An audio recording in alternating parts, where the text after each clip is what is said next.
दाल के पराठे बनाने हैं तो मैंने ये मिक्स दाल ली, उबाल लिया है, मूंग मसूर और थोड़ी सी माश।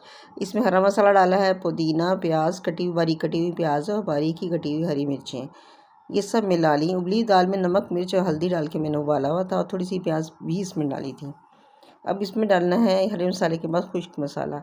अब मेरे पास इसमें है ज़ीरा, धनिया और अजवाइन। तो धनिया ज़रा मोटा है तो मैंने इसको थोड़ा सा ब्राउन कर लिया। इसको मैं कूटूँगी, लेकिन इससे पहले इससे थोड़ा सा सेकने से ना ये ज़रा आसानी से कुट जाता है। इसको बहुत बारीक नहीं करना, बस दरदरा सा करना है ताकि साबित मुंह में ना आए या रोटी बेलते हुए फटे ना रोटी। अब इसमें जो बचा हुआ था ज़ीरा और अजवाइन वो मैंने इसमें डाल दिया। अब इस साथ मैंने धनिया कूट लिया। धनिया कूट के अब ये इसमें मैंने मिलाना है, दरदरा करना है, बारीक नहीं करना, सिर्फ एक धनिया के 2-3 टुकड़े हो जाए, ये मिला दिया। अब इसमें ना आटा डालना है। आटा इतना डालना है कि पानी डालने की ज़रूरत ना पड़े इसे गूंदते वक्त। अब साथ ही नमक, क्योंकि मैंने दाल में तो नमक डाला हुआ था, लेकिन जितना आटा डालेंगे उस हिसाब से उस नमक डालेगा, अपने जायके के हिसाब से।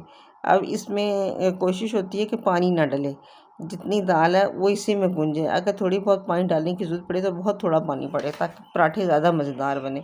मैंने इसमें ऑयल डाला था लेकिन थोड़ा था, इसको खस्ता बनाने के लिए इसमें और थोड़ा सा तेल, मैं यही सरसों का तेल इस्तेमाल करती हूँ, इसलिए मैं इसको सरसों का तेल ही डालूँगी।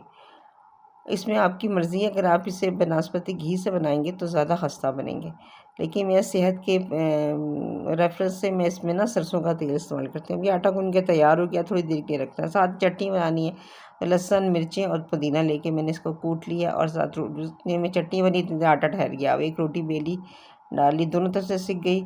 चूँकि मैं बहुत कम ऑयल इस्तेमाल करती हूँ तो मैंने इस पर सिर्फ देसी घी लगाया और बहुत थोड़ा लगाया। अगर इसमें ज़्यादा घी में पराठे या मक्खन में बनाए जाएँ तो बहुत ज़्यादा मज़ेदार बनते हैं, लेकिन मैंने अपने लिए बनाया तो इसमें मैंने बहुत कम लगाया।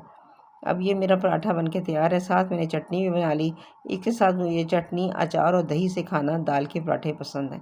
तो चटनी में मैंने थोड़ा सा सिरका भी मिलाया ताकि इसका ना टेस्ट अच्छा बन जाए।